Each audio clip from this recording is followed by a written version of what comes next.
자, 21장 1절부터 16절 말씀은 이제 크게 세 개로 좀 나눠서 보면요. 첫 번째는 두로에서 제자들을 찾아서 이레를 이제 머무는 이야기입니다. 이제 밀레도에서 이 두로까지 가는 이야기를 이제 항로인데요. 항구에 들렸다가 이렇게 쭉쭉 이제 이동하는 이야기를 합니다.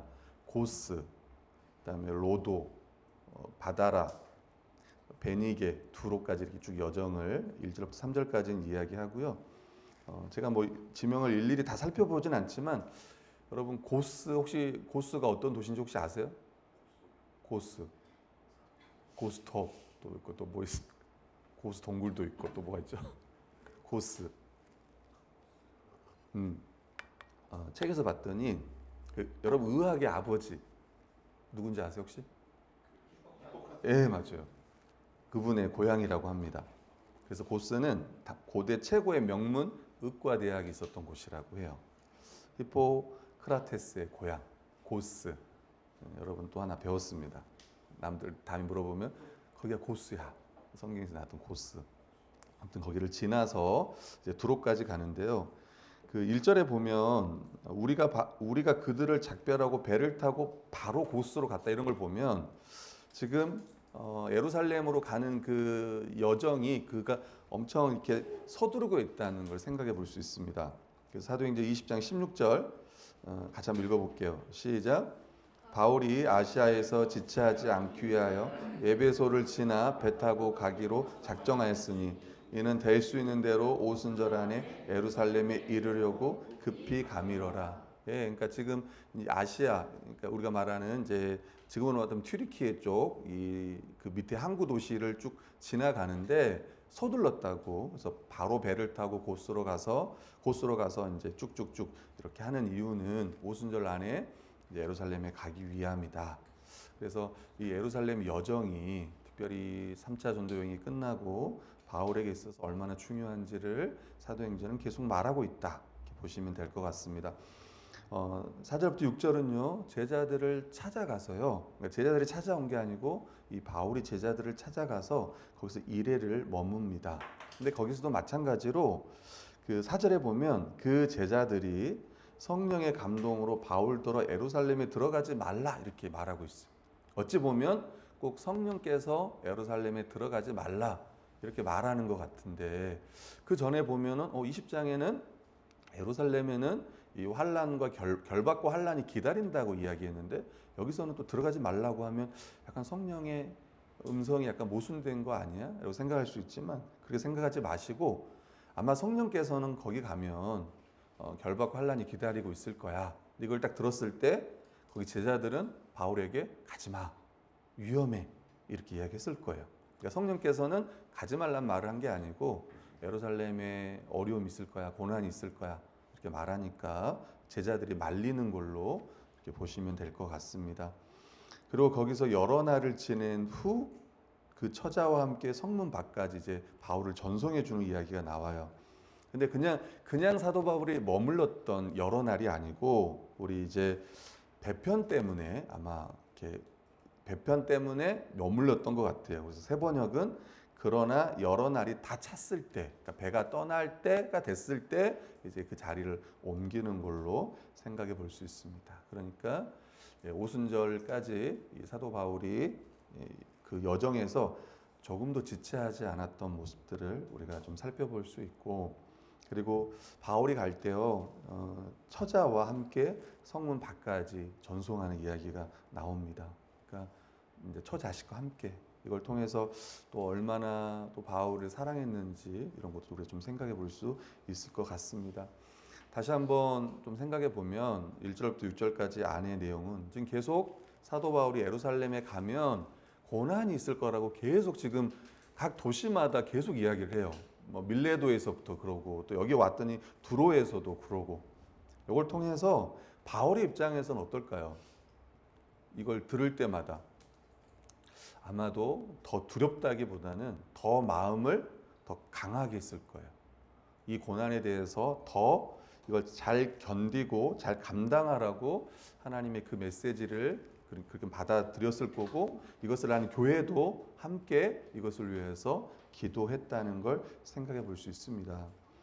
하나님의 백성들은 이 고난을 단순히 피해야 되는 것으로만 여기지 않습니다. 주님을 따르기 위해서는 감당해야 될 고난이 있어요. 반드시 있습니다. 우리 교회도 마찬가지예요. 어찌 보면 우리가 7년의 시간 동안 또 누군가는 아니죠. 여러분들이 7년 동안 또 교회를 위해서 또 기도하고 또 헌신하고 섬겨서 우리 그 말씀 교회가 있는 거예요. 아직도 혹시 떠나고 싶은 마음이 있는 분들이 혹 있을지 모르지만 우리 서하로아도 혹시 있을지 모르지만 일단 이제 부모님 같이 있으니까 못 떠나지만 나중에 모르지요. 근데 이제 우리 교회의 미래죠. 우리 서하로아가 결의까지 미래일 텐데 지금까지 여러분이 잘 섬겨줘서 우리 그 말씀 교회가 있습니다. 앞으로의 또 10년, 20년을 내다보면 또 여러분들, 또 다음에 함께할 분들, 그들의 섬김과 헌신으로 우리 그 말씀 교회가 또 계속 가고 또 앞으로도 많은 또 교회 안에 어려움들이 있지 않겠습니까? 또 여러분의 삶 속에도 있을 거예요. 그때 함께 이 고난을 이겨내면서 미리 이야기해요. 분명히 고난이 찾아올 거예요. 그럼에도 불구하고 그 고난에 낙심하지 않고 또 염려하지 않고 염려하더라도 또 즉각 그것들을 털어내 버리고 함께 같이 나가는 그게 바로 교회다 이런 생각을 하고 고난이 올 것들을 미리 예상하고 또 그것들이 왔을 때 너무 당황하지 않고 더 마음을 더 굳게 하고 그리고 되게 이제 어려움이 찾아오면 어떤 생각이 들어요? 예, 맞아요. 왜 나한테? 어떤 분들은 왜 나한테만? 왜 다른 사람이 아니라 왜 나한테만? 예, 저희도 그래요. 저도 그렇게 아마 생각할 때도 많이 있습니다. 그럼에도 불구하고 또 한 번 이제 그리스도인으로서 하나님께서는 왜 이런 고난들을 허락하실까? 또 뿐만 아니라 고난이 있어도 이게 주님의 뜻이라고 믿으면 가는 거예요. 함께 가는 거예요. 계속 믿음으로. 자, 두 번째는요. 7절 12절 이제 가이사라로 올라갑니다. 가이사라로 가서 이제 누구 집에 머무냐면 빌립의 집에 머뭅니다. 근데 이 빌립이 8절에 보면요. 7 집사님 중에 한 분이에요. 여러분 7 집사님 중에 기억나는 분들 누구 있습니까? 빌립 또 브로그로 또 스데반 집사님도 있었고요. 또 우린 거기까지입니다. 7명 중에 그래도 3명 기억했어요.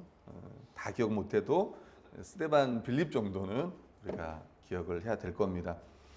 스데반 집사님이 7장인가요? 순교했던 장면이 제가 기억이 정확히 나지는 8장인가 7장인가만 그렇죠. 이제 빌립에 이제 머뭅니다. 근데 갔더니 딸이 몇 명이에요? 딸이 4명이에요. 빌립은 부인도 있고 딸도 있었어요. 근데 4명의 딸인데 오늘 성경은 다 예언하는 자라고 이야기하고 아직 결혼을 다 안 했다고 이야기해요. 저희 교회에도 4명의 청년들이 맞나요? 아직 결혼을 안 하고 여기는 4명의 청년이 아직 결혼을 안 하고 있는데 우리 한스과 저는 5분인데 여기서 말하는 건 이제 결혼을 안 했다 그리고 예언했다 이런 생각해 보면 결혼을 하지 않고 이 교회를 섬기고 요 예언하는 일에 했던 자들 같아요. 어찌 보면 참 귀하고 어찌 보면 또 빌립 사역의 또 열매라고도 우리가 볼 수 있을 것 같아요. 10절부터 12절 보면 아가보가 이제 유대로부터 아가보라고 하는 선지자가 내려옵니다. 그리고 바울의 띠를 가져다가 이제 어떻게 보면 퍼포먼스를 합니다. 이 바울의 띠를 가지고 와가지고 수족을 잡아매고 이제 말하는 거예요. 성령의 말씀을 대언하는 겁니다. 예루살렘에서 유대인들이 이같이 이 띠 임자를 결박하여 이방인의 손에, 그러니까 당시 이방인이 이제 로마잖아요. 로마 군병들에게 넘겨줄 거다. 이렇게 하면서 결박을 강조하고 있습니다. 그냥 결박과 환란이 기다린다고 하는데 정말 똑같이 아가보도 그렇게 예언을 하고 있어요. 11장인가 보면요. 아가보가 이 예루살렘에 기근이 들 거다라도 예언했던 분도 이 아가보 선지자인데 여기서도 마찬가지로 이제 사도 바울이 잡혀서 이방인의 손에 넘겨질 거다 이렇게 이야기를 하고 있습니다. 여러분 보세요. 저를 보시면 여러분께 수족을 딱 매면 어떻게 돼요, 여러분? 수족이니까 발까지 묶으면 여러분 못 움직여요. 한번 생각해봐요. 못 움직인다. 어떨 것 같습니까? 이런 상황이 이제 생기면 예, 이제 주님밖에 의지할 수 없는 상황이에요. 우리가 가끔 기도할 때 이렇게 손을 깍지를 끼잖아요. 깍지를 안 끼. 요즘에 이렇게 기도하는 분들 사실 많지는 않아요. 옛날 기도할 때 보면 항상 이렇게 우리가 기도하고 했었는데 또 눈도 감고 이렇게. 근데 굳이 꼭 그럴 필요까지는 없는데 이렇게 깍지를 끼고 눈을 감고 기도한다는 의미 자체가 아무것도 난 할 수 없다라는 상황이에요. 나는 아무것도 보지 않겠다. 내가 아무것도 하지 않겠다. 오직 내가 주님의 도우심만 바라겠다라고 하는 그런 고백이에요. 다시 이야기하면 이제 사도 바울은 아무것도 할 수 없는 상황이 닥칠 겁니다. 오직 하나님만이 그 상황 가운데 역사하셔야 될 거라는 것. 그리고 사도 바울 입장에서는 오직 하나님만을 의지해야 될 거라는 것. 그것들을 미리 좀 생각해 볼 수 있을 것 같습니다. 이거 말을 딱 들으니까 그때 제자들이 이제 바울을 말리기 시작합니다. 예루살렘으로 올라가지 말라. 바울과 함께했던 일행들 전체가 사도 바울을 이제 말리기 시작하는 거예요. 13절 16절은요. 죽을 각오로 사도 바울이 예루살렘으로 올라갑니다. 막 울었던 것 같습니다. 네. 13절에 보니까 같이 13절 읽어볼게요. 시작. 바울이 대답하되 여러분이 어찌하여 울어 내 마음을 상하게 하느냐. 나는 주의 이름을 위하여 결박당할 뿐 아니라 예루살렘에서도 죽을 각오하였노라 하니. 그러니까 지금 이 상황이 그러니까 지금 막 울면서 말렸던 상황이에요. 그죠? 울지 말라는 거 보면 여러분 어때요? 지금 사도 바울이 있어요. 근데 이제 막 이야기합니다. 실제로 막 수족을 묶고 이렇게 될 거야. 성령께서 이렇게 말씀하셨어라고 하니까 그때부터 막 울기 시작하는 거예요. 그러면서 막 올라가지 말라고 그런 거예요. 이제 막 바지끄레기를 막 잡고 노시오 하면서 막 그랬던 것 같아요. 이런 거 보면 혹시 생각나는 거 있습니까, 여러분? 생각나는 장면 있어요? 딱 이러고 보니까 맞아요. 베드로가 이제 예수님이 나 이제 똑같이 나 죽을 거야. 이방인 손에 의해 나 죽을 거야. 근데 3일 만에 부활할 거야. 근데 죽는다고 할 때 베드로가 예수님의 막 멱살을 붙잡고 근데 그게 뭐 억울해서 그럴 수도 있고 막 안 됩니다. 그때 이제 예수님께서 하셨던 말씀 있잖아요. 사탄아 내 뒤로 물러가라. 왜 하나님의 일을 생각하지 않고 또 사람의 일만 생각하느냐. 이렇게. 그러니까 우리 중에 또 가세요. 이건 주님의 뜻입니다. 바울이시여 가시오. 환난과 죽음이 기다려 가시오. 우리 가운데 그럴 분이 있을지 몰라요. 그게 주님의 뜻입니까? 그러면 가시오. 그래서 생각해 보세요. 정말 사랑하고 가면 죽을 것 같고 근데 여러분이 주님의 뜻이니까 가세요. 이렇게 말할 분이 우리 가운데 있을까요? 없을까? 모르겠어요. 영하 정도 혹시 영하 정도. 뭐하러 울어? 주님의 뜻인데 뭐하러 울어? 주님 말씀하시면 가야지. 찬양도 하는데 주님의 뜻이면 나아가고 주님 뜻이 아니면 멈춘다고 우리 그렇게 고백했잖아. 바울이시여 가세요. 우리 주님이 함께 하십니다. 저곳에 죽음이 기다리고 있고 환란이 기다리고 있지만 주님이 함께 하십니다. 네, 우리 광희도 보낼 것 같고 네. 제가 봤을 때 우리 교회에서는 결이 한 사람 결이 정도 잡고 막 가면 안 된다고 그러고 그러지 않을까 싶어요. 근데 실제 역사 가운데 그런 일이 많았어요. 뭐 전쟁 가운데 아빠가 이렇게 나라를 위해서 내가 전쟁에 가야겠다 할 때 막 울고 막 그러잖아요. 자식들 막 붙잡고 또 우리 안에 혹시 내가 북한에 가서 복음 전하겠다고 막 그러면 우리 중에 누가 가라고 하겠어요? 보내고 싶은 사람 있나요 혹시? 제발 너는 좀 북한으로 가라 이런 사람 있나요? 분명한 건 가면 살은 확실하게 빠질 겁니다. 그곳에서는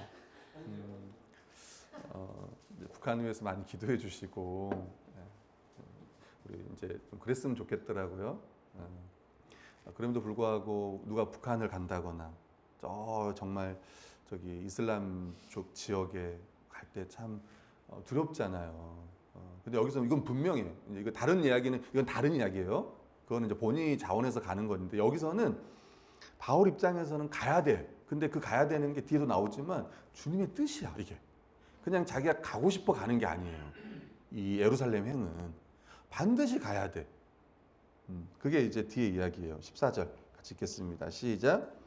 그가 고난을 받지 아니함으로 우리가 주의 뜻대로 이루어지이다 하고 그쳐노라.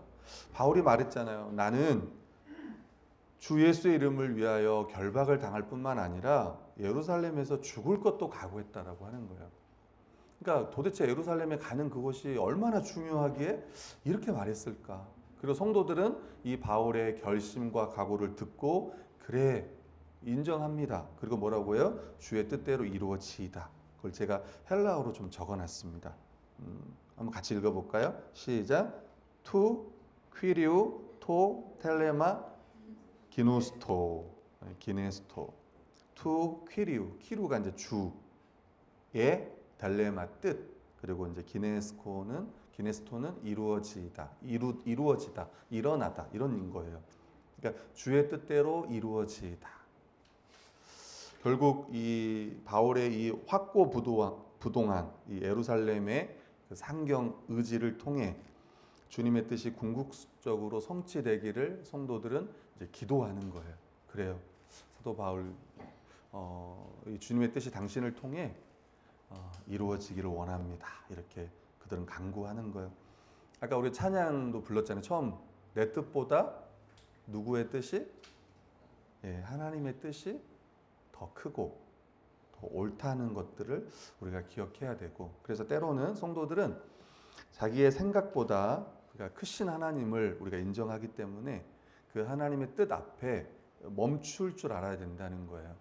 그러니까 주님의 뜻 가운데 행해야 되는 것도 있지만 바울 입장에서는 행해야 되고 성도들 입장에서는 바울을 만류하는 이런 상황 가운데 이것들을 멈춰야 되는 거예요.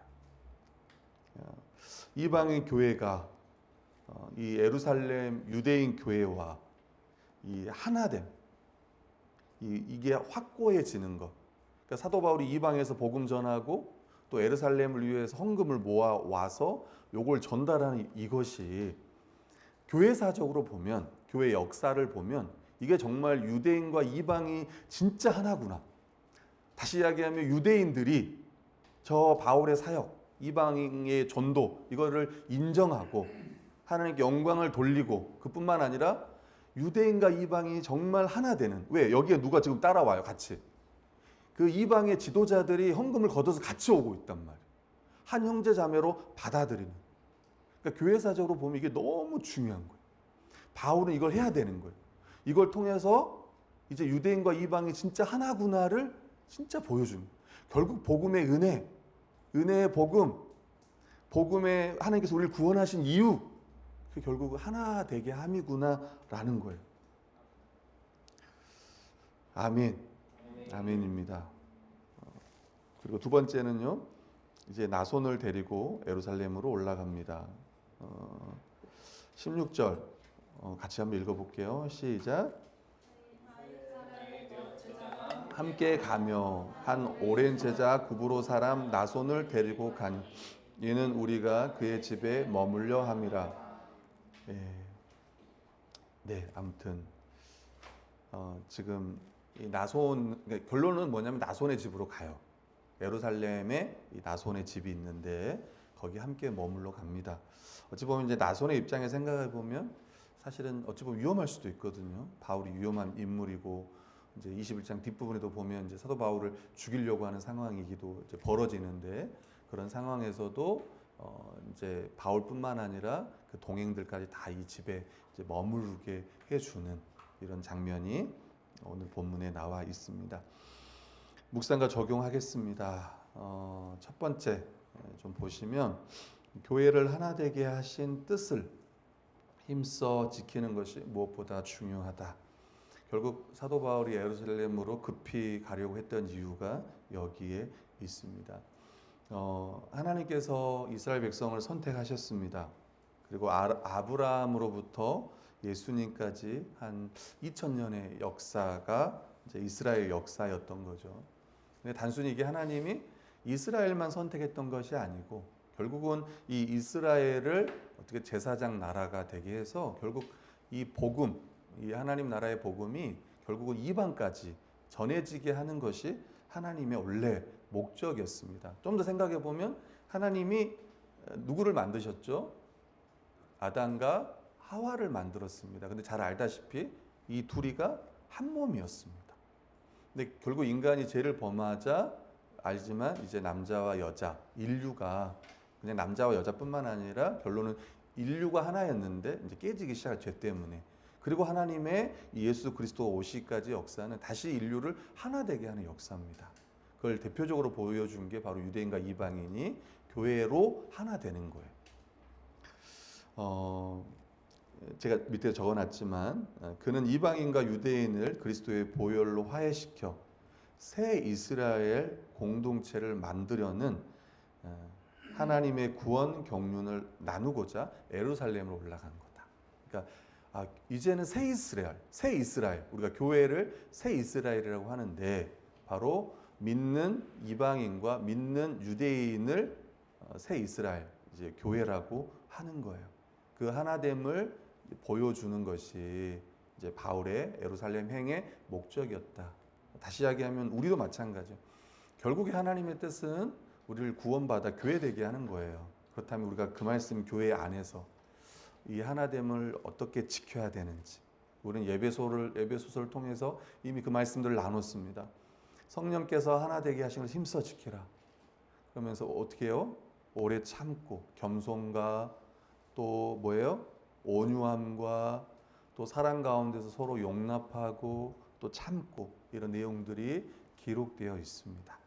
그래서 다시 한번 우리가 그 말씀 교회 안에서 또 한 해를 돌아보고 7년을 돌아보면서 참 이렇게 하나 되게 하셨다는 것을 믿고 또 감사하고 또 하나로서 살아가기 위해서 더 애쓰는 우리 그 말씀 교회가 되었으면 해요. 이게 정말 하나님의 뜻. 이게 그냥 이게 추상적인 게 아니라 애매모호한 게 아니라 하나님의 뜻은 분명해요. 성경은 분명해. 특히 가장 중요한 것은 결국은 우리를 구원해서 하나 되게 하셨다는 거예요. 그렇다면 그 존재로서 하나됨의 존재로서 더 하나됨을 힘써 지켜야 돼요. 그래서 어떨 때는 더 참아야 되고 어떨 때는 정말 하나로서 가끔 이제 저도 그렇지만 이 자리에 있지만 가끔 아내가 미울 때가 있습니다. 당연히 아내도 제가 미울 때가 있겠죠. 결혼 전과 결혼 후가 다르다는 사람도 있고 어제 아내가 세븐 이야기를 하더라고요. 그 부인이 그렇게 그 남편이 잘했대요. 결혼 전에는 세븐이 그렇게 잘했대요. 근데 결혼하니까 지금 7%만 잘하더라. 100%가 아니라 7%. 그래서 이름이 세븐인가 뭐 이렇게 이름 때문이다 이런 말도 하는데 모르겠습니다. 우리 상한이는 어떨지 모르겠어요. 일관 되겠죠. 좀 지나면 달라질 거예요. 얼마 안 돼서 우리 교회에서 가장 또 아내에게 잘하는 우리 효창제 또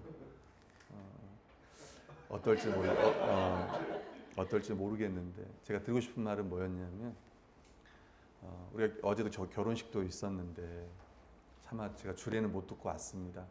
시간이 없어가지고 밥만 먹고 왔는데 주례자는 이영 목사님이셨어요. 네, 못 듣고 밥만 먹고 왔어요. 밥 먹고 올라갔더니 다 끝났더라고요. 이제 신랑 신부 인사하고 있었습니다. 결혼식 때 많이 듣는 이야기가 뭐예요?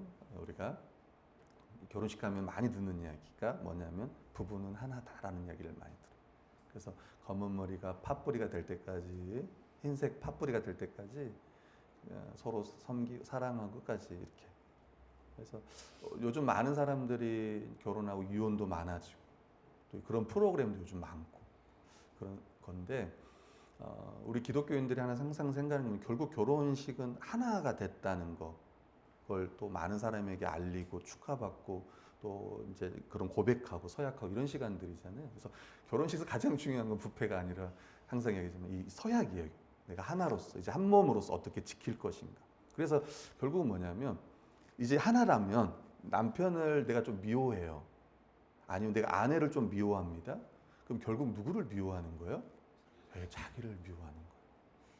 왜? 하나니까. 그걸 동일하게 적용하면 똑같아요. 교회도 마찬가지. 난 참 너 이 부분 때문에 참 너 싫다. 성경 뭐라고 하냐면 뭐예요? 서로의 연약함을 채워주라고 돕는 배필로서 여자를 만드시고 그렇게 하나 되게 하셨잖아요.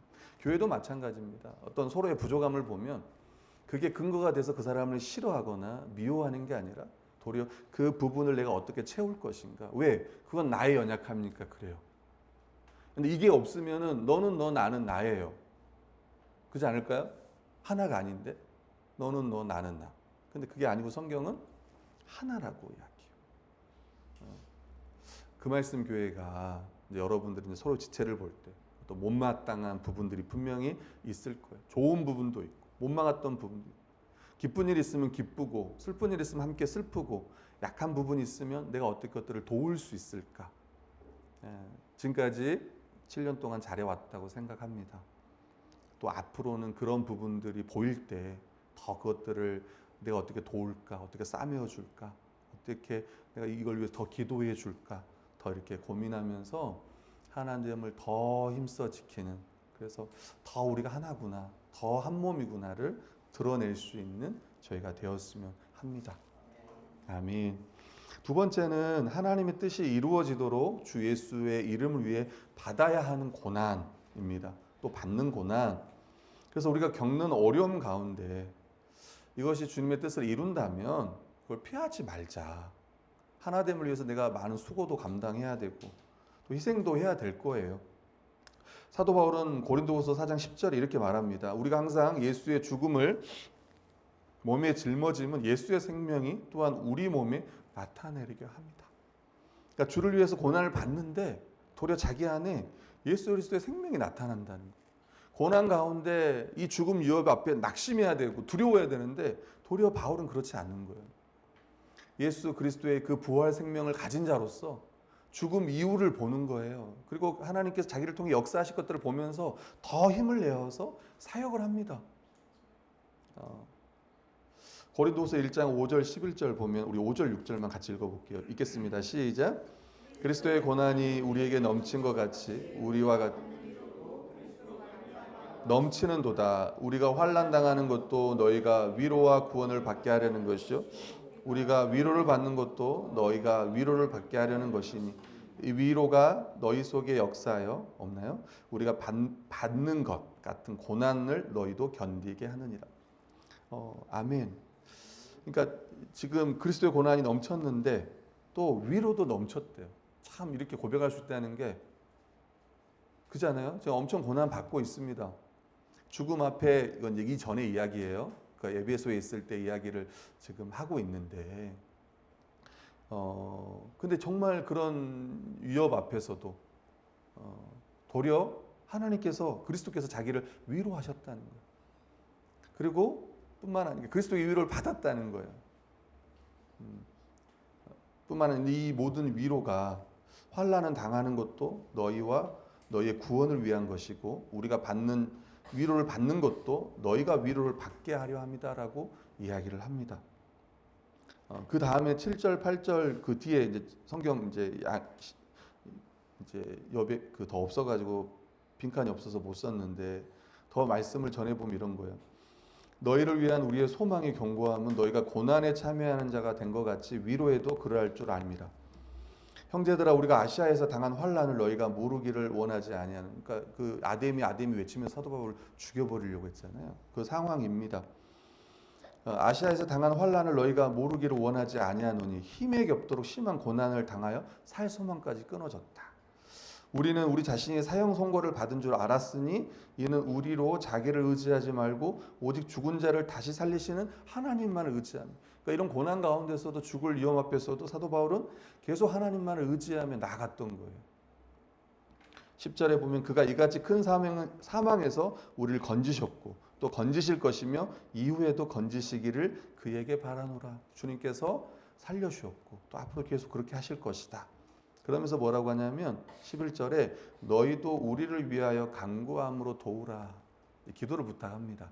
이런 상황 가운데 기도해 달라.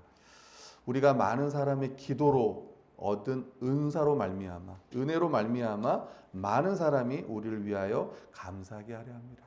그러니까 계속 이런 어려움 가운데 또 여기도 보면 계속 성도들 위해서 기도하잖아요. 가지 말라고 하면서도 계속 사도 바울 위해서 기도합니다. 그리고 주의 뜻이 이루어지기를 간구하는 거예요. 우리도 마찬가지죠. 앞으로 여러 가지 고난 가운데 있을 거예요. 여러분 많은 어려움이 있을 거예요. 어떤 성도는 멈추고 싶을 겁니다. 그래서 더 한 발자국 못 나갈 거예요. 그때 우리가 함께 기도함으로 우리는 더 나아가자고 해야 될 거예요. 성경적 교회를 향하여 더 나아가자고 해야 될 거예요. 누군가 그랬으면 좋겠습니다. 그런 어려움이 닥쳤을 때 목사님 함께 기도합시다. 더 주님을 의지하면서 나아갑시다. 이렇게 목사님 저 떠나야 될 것 같습니다. 저를 보내주십시오. 저는 떠나야 될 것 같습니다. 북한으로? 아니요 목사님. 집 가까이에. 거기도 그 말씀의 교회가 있습니다. 성우는 아닙니다. 성우는 절대 아닙니다. 그래서 머리를 길고 있어요. 교회를 떠나지 않겠다. 그런 마음으로 지금 머리를 계속 길고 있습니다. 아무튼 저는 이제 누가복음 말씀을 마지막으로 가져왔는데 예수님의 그 기도를 보시면 그 십자가 앞에서 마지막 했던 기도예요. 그때 제자들이 함께 해요. 근데 제자들 막 자잖아요. 막 졸잖아요. 피곤해서 이제 그럴 텐데 그때 예수님이 하나님께 기도하면서 그래요. 아버지여, 만일 아버지의 뜻이거든 이 잔을 내게서 옮기시옵소서. 이 십자가에 죽는 이 죽음, 이 고난의 잔, 이 저주의 잔 내게서 옮기시옵소서. 그러나 내 온대로 마옵시고 아버지의 원대로 되기를 원하나이다. 그 뒤에 보면 43절에 보면 천사가 하늘로부터 예수께 나타나 힘을 더하더라. 44절에 보면 예수께서 힘쓰고 애써 더욱 간절히 기도하시니 땀이 땅에 떨어지는 핏방울 같이 되더라. 이렇게 이야기합니다. 그러니까 이 하나님의 뜻을 이루기 위하여 십자가에 죽는 그 죽음, 결국은 우리를 구원하고 이 하나 되게 하기 위해서 예수 그리스도께서 이 십자가를 이 고난 가운데 사실 뒤에 보면 제자들이 다 떠나잖아요. 다 떠납니다. 그럼에도 불구하고 끝까지 그 길을 가시잖아요, 예수님이. 그리고 결국 교회가 탄생이 된 거 아닙니까? 그 주의 뜻을 예수님이 끝까지 포기하지 않고 그 십자가의 길, 그 고난의 길을 걸어가셨어요. 하나님이 함께 하시죠. 삼위 하나님이 함께 하셨습니다. 우리도 마찬가지로 우리도 함께 주의 뜻, 이 교회의 하나됨과 또 이 복음 전하는 이 하나님의 뜻을 우리가 분명히 보았고 이제 우리가 함께 나아갈 거예요. 우리 주님께서 우리 그 말씀 교회와 또 사랑하는 우리 성도들과 함께 하실 걸로 믿습니다. 그래서 지금 혹시 여러분 가운데 고난이 있고 또 앞으로 여러 가지 어려움들이 있겠지만 그때 다시 한번 오늘 말씀을 생각하면서 이 고난 앞에 멈추지 않고 바울처럼 도리어 정말 나는 예루살렘에 가서도 죽을 것도 각오했다라고 하는 이 결단과 이 결심, 그런 고백들이 또 우리 안에 있고 또 함께하는 바울의 동역자들이 있었던 것처럼 함께 기도하면서 예루살렘에 함께 갔던 지체들이 있었던 것처럼 우리도 마찬가지 함께 같이 이 뜻을 이루기 위하여 함께 나아갈 거예요. 아멘. 같이 기도하겠습니다.